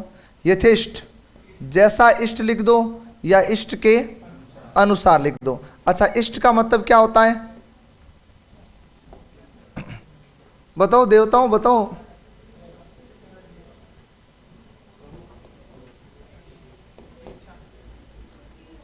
प्रिय हो, शाबाश। इष्ट का मतलब प्रिय होता, देवता होता नहीं होता है। अगर इष्ट का मतलब देवता है तो फिर ये बताओ अपन ऐसा क्यों बोलते हैं कि ये हमारे क्या है? इष्ट देव है। प्रिय देवता, इष्ट मन प्रिय के अर्थ में आता, जो निकट हो, ये ध्यान रखिएगा। ठीक है, इष्ट का मतलब अच्छा या प्रिय होता है। इष्ट का विलोम शब्द क्या होता है? अनिष्ट। अनिष्ट मन बुरा होता है। चलो, उसके बाद में आपने लिखा यथा के बाद प्रति। जैसे देखो, प्रत्येक, प्रतिदिन, प्रत्यक्ष, प्रतिपल। अब या तो जाएगा ये हर में या जाएगा सामने में। तो प्रत्येक का क्या होगा? हर एक। प्रतिदिन का क्या होगा? हर दिन। प्रत्यक्ष का क्या होगा? भाई प्रत्यक्ष का अक्षी के हर तो होगा नहीं, हर अक्षी तो होगा नहीं, तो इसका क्या होगा? अक्षी के सामने। अरे अपन नहीं बोलते मेरे प्रत्यक्ष हुआ था, प्रत्यक्ष मन आंखों के सामने, तो अक्षी के सामने। प्रतिपल का क्या होगा? हर पल। ठीक है, आगे सुनो तीसरी बात, उन उपसर्ग और उप। तो उप में लिखा मैंने उपकूल, उपांत, उनचास,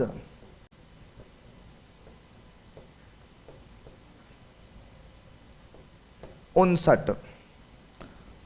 क्या होगा उपकूल का? कूल मन क्या होता है? कूल मन क्या होता है? किनारा। कूल मन ठंडा नहीं करना है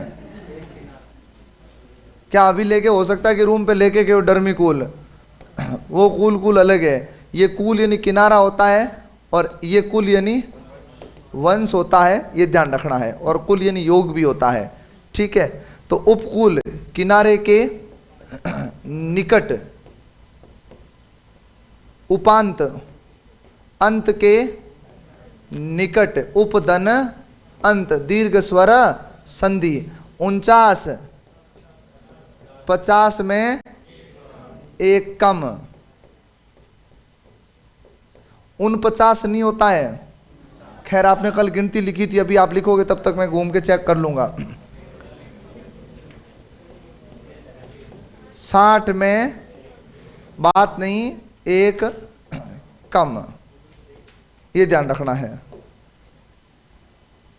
ठीक है, अब सुने और कौन बचा हुआ है अपने? अल।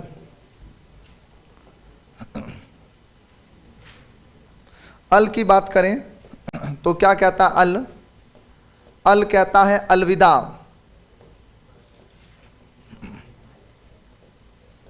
अल कहता है अल सुबह।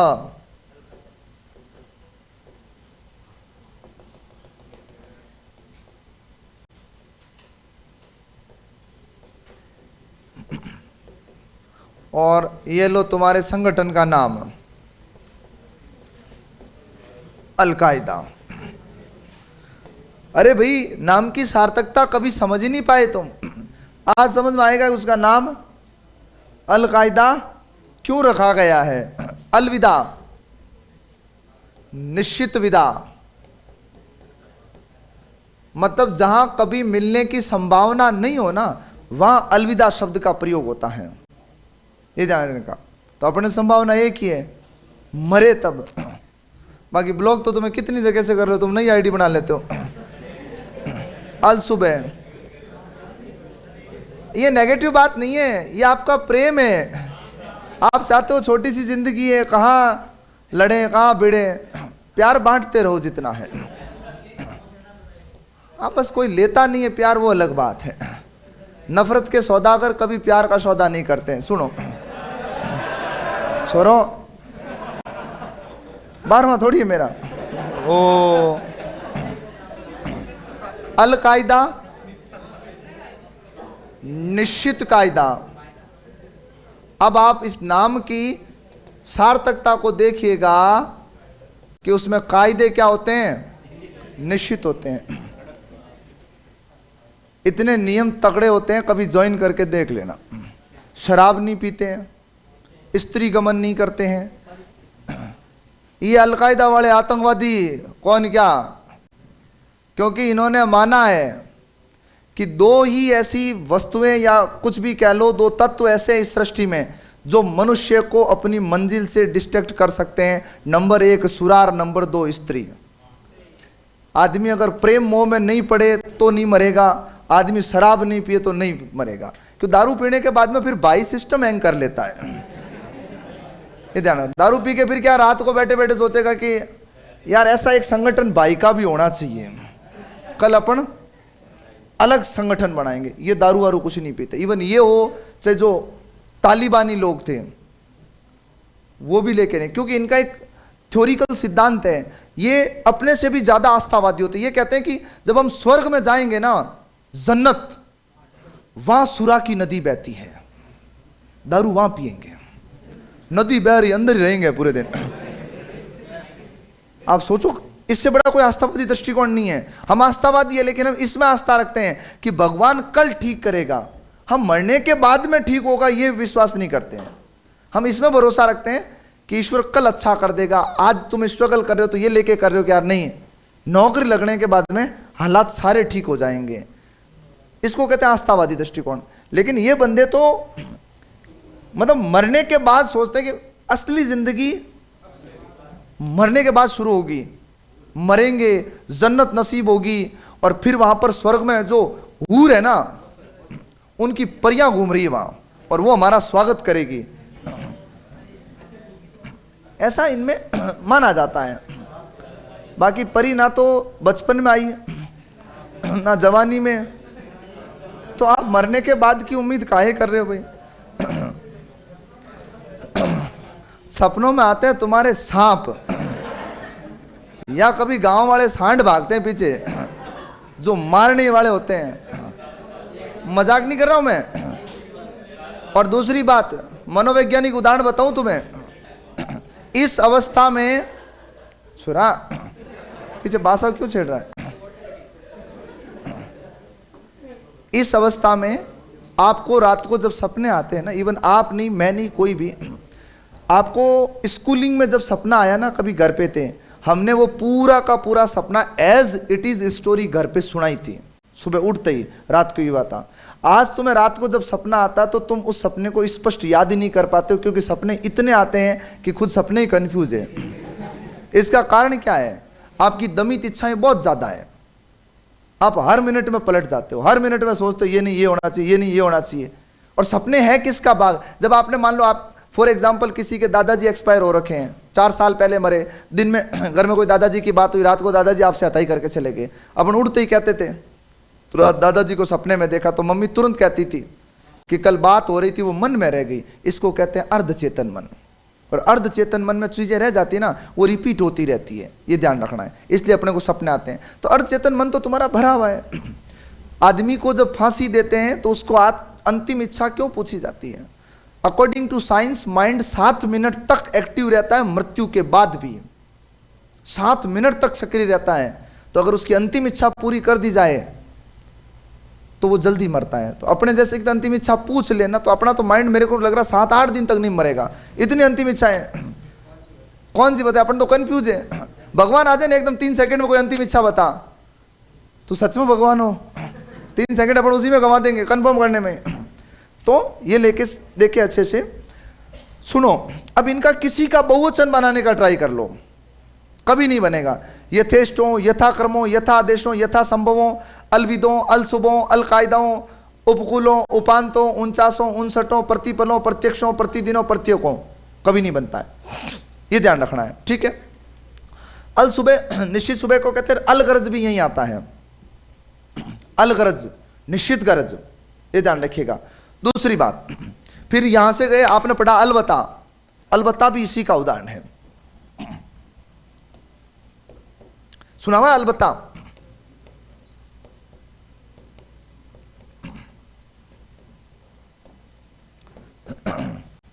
इसका विग्रह केवल यही लिखना है, निसंदेह। जो बात क्या हो, या ये लिख सकते हैं निश्चित बात, तो उसमें कोई संदेह नहीं, क्योंकि निसंदेह खुद किसका उदाहरण है? अव्यय भाव का है, ये ध्यान रखिएगा। अलबत्ता का मतलब होता है जिस बात में कोई किंतु परंतु नहीं हो। बेसिकली हम लोग इस शब्द का प्रयोग नहीं करते हैं, क्योंकि अल एक विदेशी उपसर्ग है। हम लोग बोलते हैं लोहे की लकीर, नहीं बोलते हैं 16 आना सच, ये अलबत्ता है, ये ध्यान रखना। तो पहली बात ये कहता है कि यथा से, प्रति से, उप से, उन से, अल से जुड़ा हुआ शब्द होता है तो वो होता है। दूसरी बात आपको शायद समझ में आई होगी कि समास विग्रह के लिए मुझे लंबी राम कहानी नहीं चाहिए, मुझे शब्दों के अर्थ आने चाहिए, बाकी कुछ भी नहीं है। एक बार इसको बेसिक को उतारो, फिर आगे बढ़ते हैं।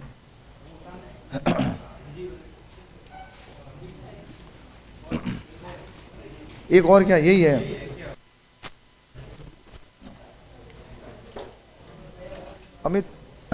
मैसेज डाल दो।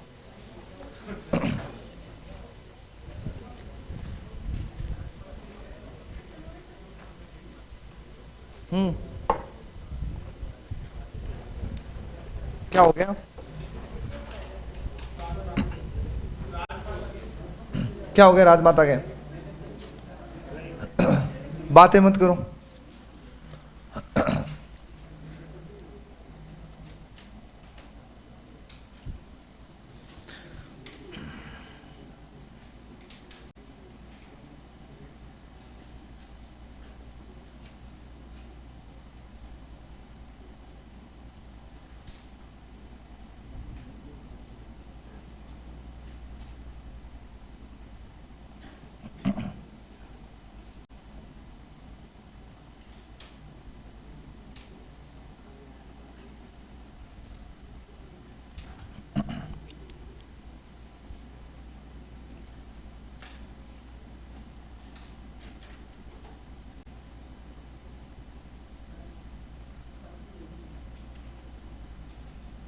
क्यों भेजी?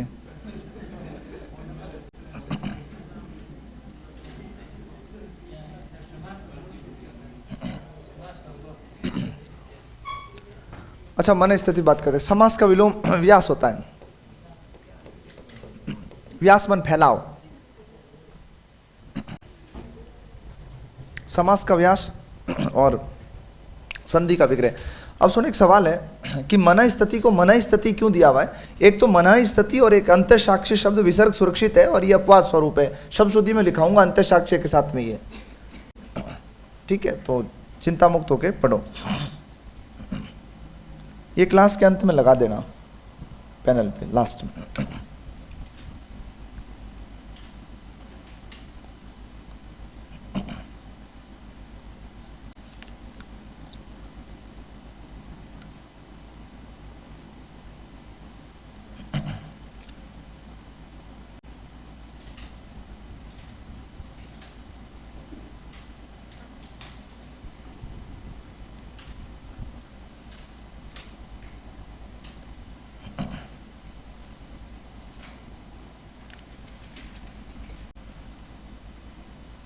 हाँ, ये क्या था? पत्नी धन आसक्त, रीति धन अनुसार, गति धन अवरोध, प्रति धन उपकार, परिधन अंत, ये सवाल है या ये पीछे वाले हैं? हाँ।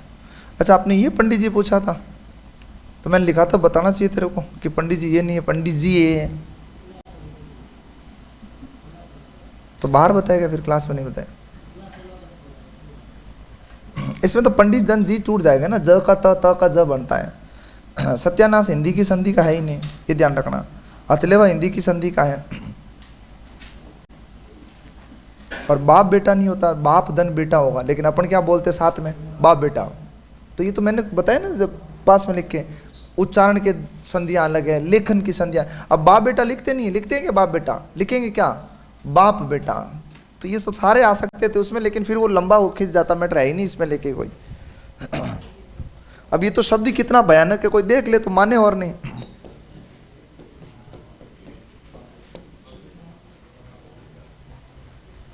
जबकि इसका अगर कभी गलती से विच्छेद, ये उच्चारण संधि है ये, और बात, ये लेखन की संधि नहीं है।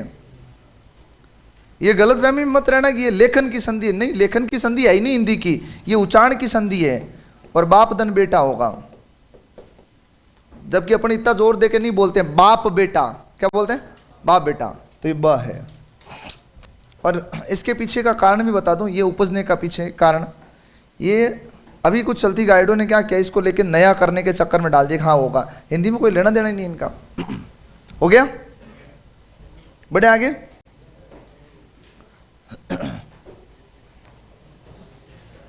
उतारो। अरे ये नीचे लिखना है भाई, कैसे लिख लिया? आज लिखा है तो ही।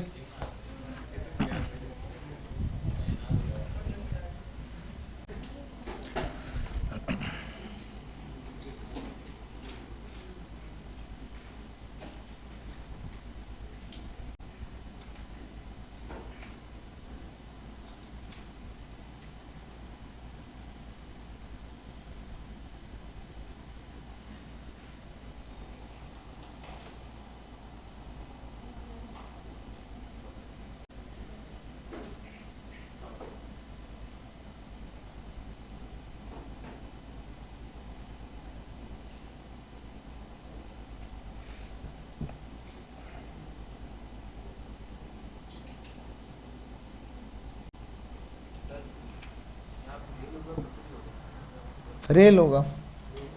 अरे रेल पटरी को ही कहते हैं, रेल पटरी को ही कहते हैं।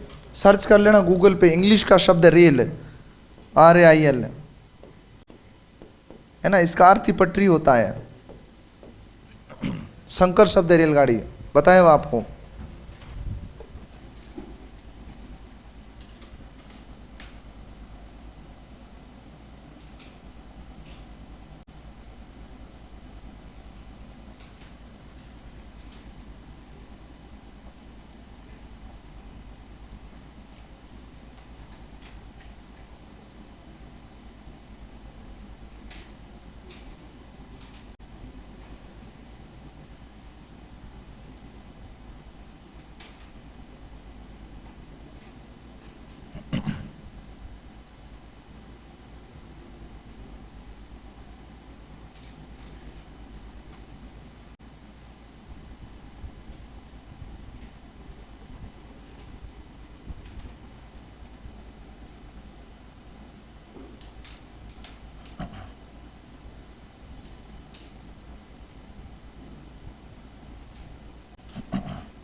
हो गया, चलो।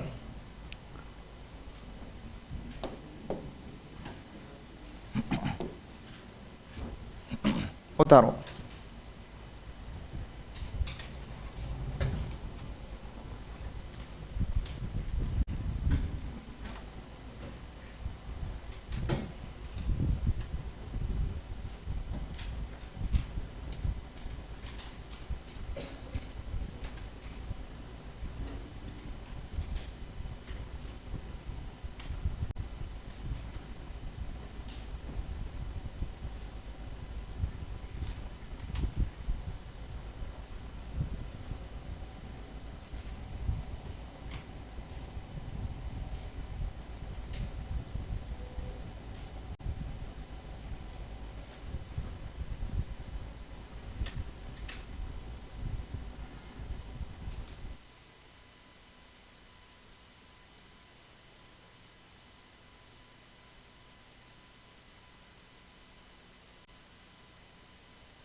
हो गया।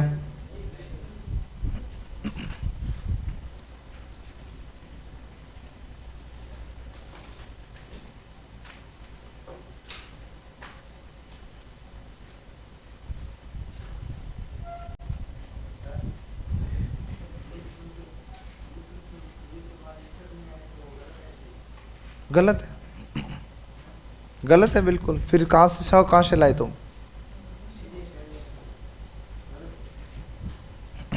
निशुल्क में विसर्ग आएगा 100%। कारण, अगर तुम नहीं लगाओगे इसमें और ये लिख दोगे तो आपने ये लिख दिया ना निधन शुल्क, है ना। शब्द क्या होता है? निस्धन शुल्क निशुल्क होता है। ठीक है, संधि में आपको मैंने समझाया था कैसे कैसे बनता है, कहीं भी लिखा हो ये ध्यान रखना। हो गया। अब जैसे मैं आपको एक नया महायज्ञ बताता हूं जो आपके सामने बहुत जल्द आने वाला है। ये यूट्यूब बाबा जितना सिखा रहा है ना उतना छीन भी रहा है। दुख। अब इसको ऐसे भी बताया, ये मुझे किसी बच्चे ने एक यूट्यूब का स्क्रीनशॉट भेजा है, अभी हाल ही के दिनों का है। ये बताया कि तत्सम है, ये तद्भव है, जबकि शब्द शुद्धि में तो इसको गलत माना गया, तो फिर इसको क्यों लिखा रहे हो आप? कौन सा तद्भव हुआ? नहीं, उसने मुझे यूट्यूब के किसी मतलब शिक्षक के पढ़ाते हुए का मुझे भेजा। अखबार में खूब सारी चीजें गलत लिखी आती है। अखबार में आप कई त्रुटियां निकाल सकते। जैसे उदाहरण बताता हूं, जैसे सर्वाधिक अभी हो रहे हैं अपराध, तो उसको कहां भेज रहे हैं? रिमांड पर। तो 14 दिन की न्यायिक अभिरक्षा में भेजा। कितना अच्छा शब्द है, न्यायिक अभिरक्षा। और कान दे के सुनो, झट झट की आवाज आ रही उधर से। ये क्या लिखा हुआ है? न्यायिक। ये शब्द गलत है। ये शब्द क्या है? गलत है। शब्द ये है न्यायिक, ऐसे लिखते हैं। प्रत्यय पढ़ोगे तब ये सवाल नहीं रहेगा कि ऐसा क्यों हुआ।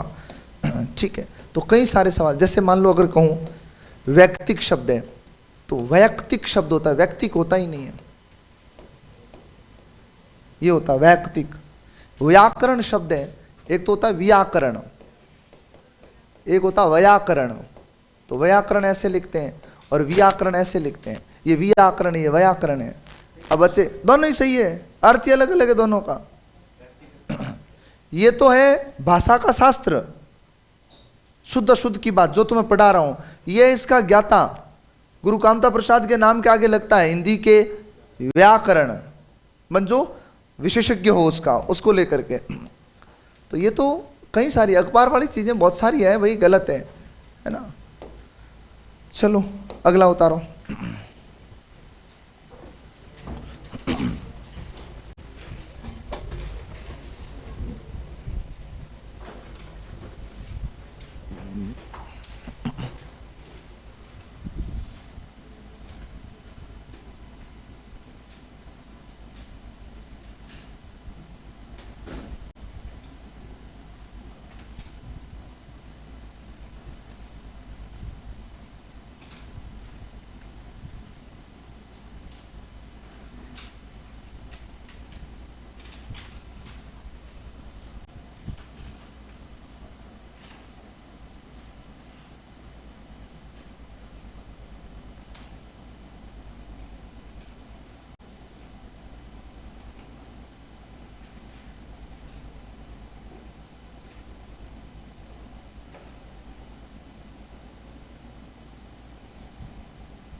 अच्छा, मैंने अर्थ लिखा के फिर सीधा किनारे के निकल बातें नहीं।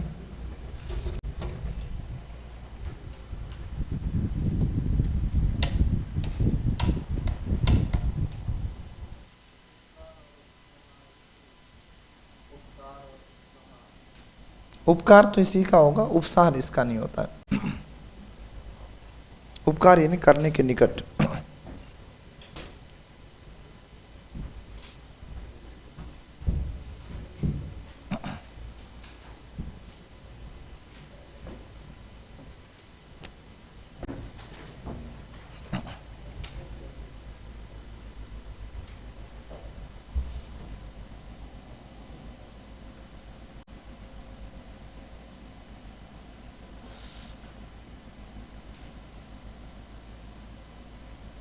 अरे भाई क्यों नहीं होगा जैसा आदेश, बिल्कुल हो सकता। आदेश के अनुसार लिखो, जैसा आदेश। ये तो मैंने ऊपर जैसा में लिखा तो ये के अनुसार में तोड़ के बताया, ध्यान रखना है। यथादेश और यथेष्ट संधि और समास दोनों है, ध्यान रखना। प्रत्येक में भी संधि समास दोनों है, प्रत्यक्ष में भी संधि समास दोनों है, उपांत में भी संधि समास दोनों है।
बात नहीं, उतार लिया तो उतारो, चर्चा मत करो।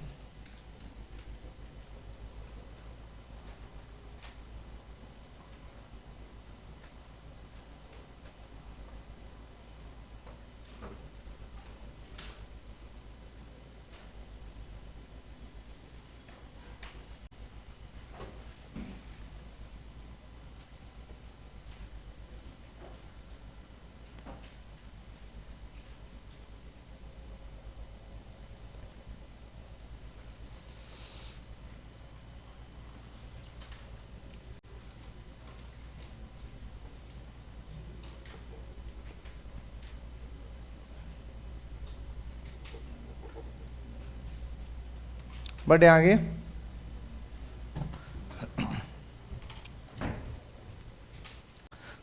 लिख लिया भाई? चलो आगे की कहानी सुने। अव्ययीभाव समास में कहता है आपसे कि यदि आ यावत तावत भर पर स्व स ब बा निर निस ला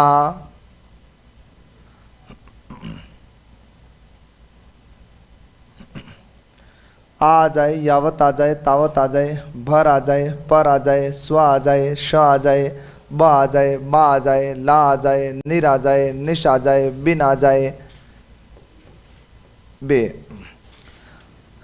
अब सुनो, इन उपसर्गों के मेल की बात हो रही है कि जहां कहीं भी आ, यावत, तावत, भर, पर, स्व, स, ब, बा, निर, निश, ला, बिन, बे ऐसे उपसर्गों का अगर प्रयोग हो तो वहां पर कौन सा समास होगा?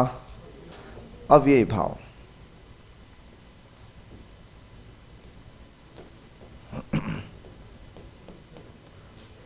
कौन सा उपसर्ग?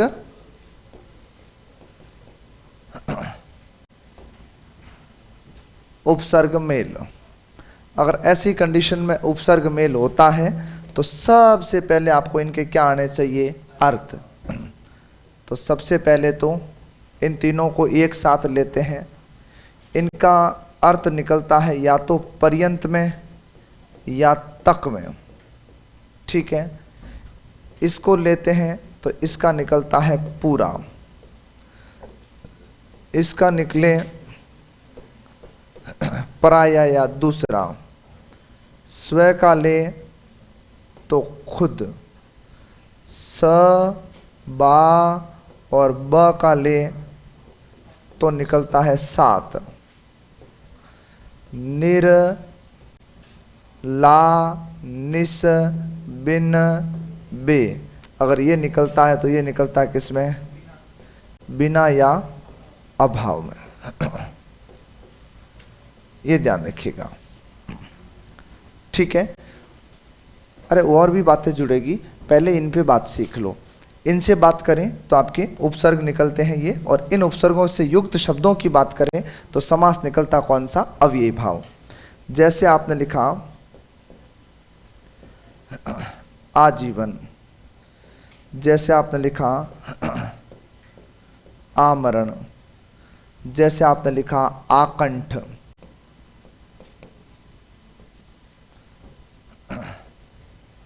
जैसे आपने लिखा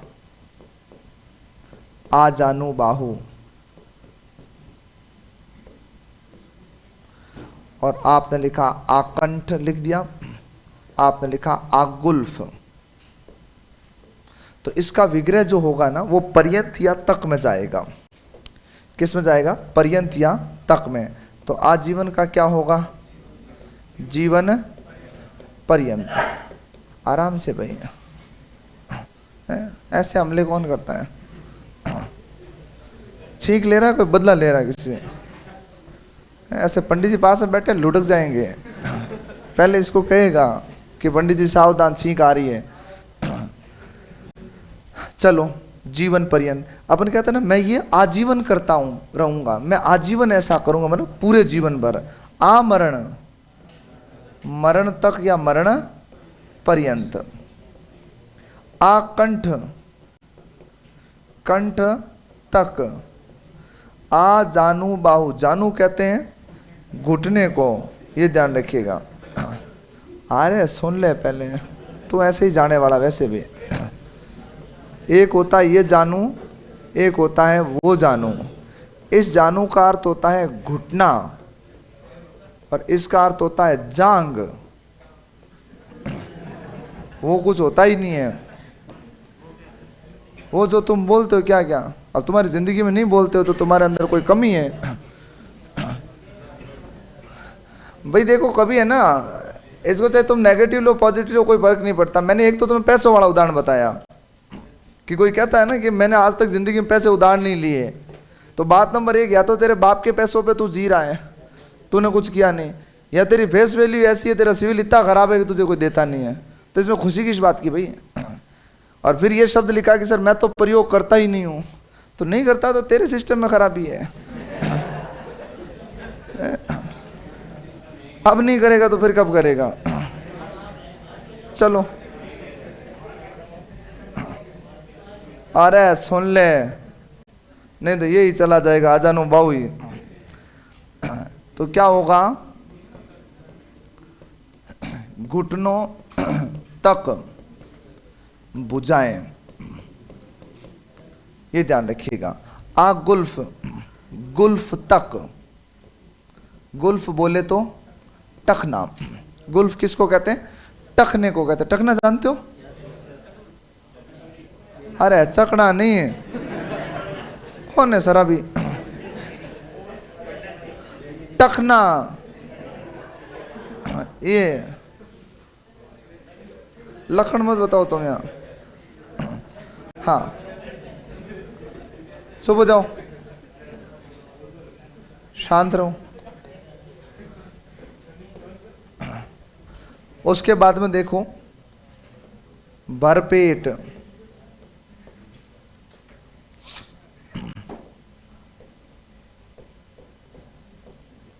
भरसक, भर प्रत्यय युक्त आए ना तो भी यही आता है। रात भर, एक लिख देते हैं परकिया,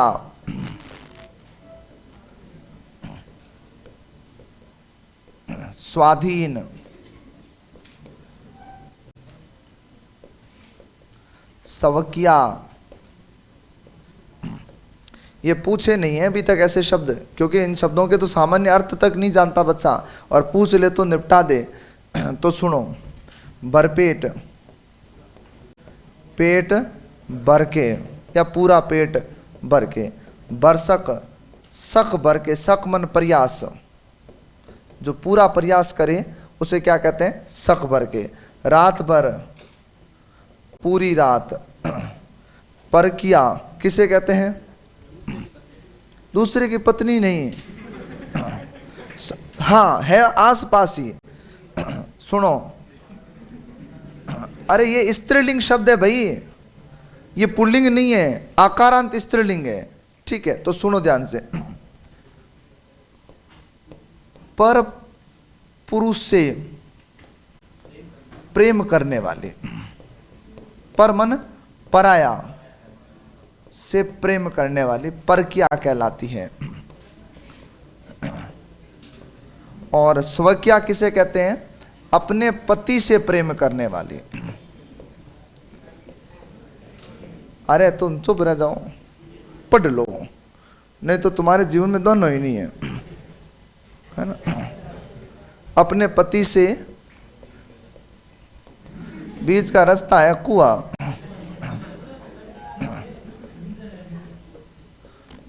मंदिर में हमें नहीं बिठाएंगे भाई, यहां भी ये परकिया सो क्या कर लेंगे वहां जाके। इधर आ जाओ। अब यहाँ पे एक शब्द पूछ रहा हूं, उसका जवाब दे दो, पंचायती बंद कर लो। स्वाधीन, अर्थ तो तुम निकाल लोगे, क्या होगा? खुद के अधीन। अब एक मैं वाक्यांश दे रहा हूं, उसके लिए एक शब्द क्या होगा? दूसरों के अधिकार में हो। क्या हो? दूसरों के अधिकार में अगर कोई है तो उसके लिए पराश्रित शब्द सही होगा, पराधीन शब्द सही होगा? जो दूसरों के अधिकार में हो, पराधीन। पराश्रित गुलाम नहीं होता है, वो केवल आश्रित है, डिपेंडेबल है, और अधीन है मन गुलाम है। ये ध्यान रखना, कभी पूछ सकता है तो उतारो इसको पहले। हाँ, गमन तक पूरा भर के। दूसरा अर्थ निकलेगा, दूसरे में चले जाएंगे, बाकी उपसर्ग तो यही है। एक दो है और जोड़ लूंगा इसमें। हाँ, एन भी आएगा, बिला भी आएगा, बिला इसमें लिख सकते हैं ना। मैंने कहा ना दो चार उपसर्ग और जोड़ेंगे, बिला यहाँ लिख लो। अब सुनो एक बात सुनो, इसमें कुछ आत्माएं है ना द्रवित हो गई है, दुखी हो गई। कैसे हुई? सुनो, इतने इतने ये उपसर्ग मुझे कैसे याद होंगे? तुझे कभी याद नहीं होंगे, पहले तो ये लिख लो। तो अभ्यास करोगे ना तो चीजें अपने आप ही समझ में आएगी। तो तुम्हें क्या लगता है इस क्रम में अपने को याद करना? नहीं करना भाई।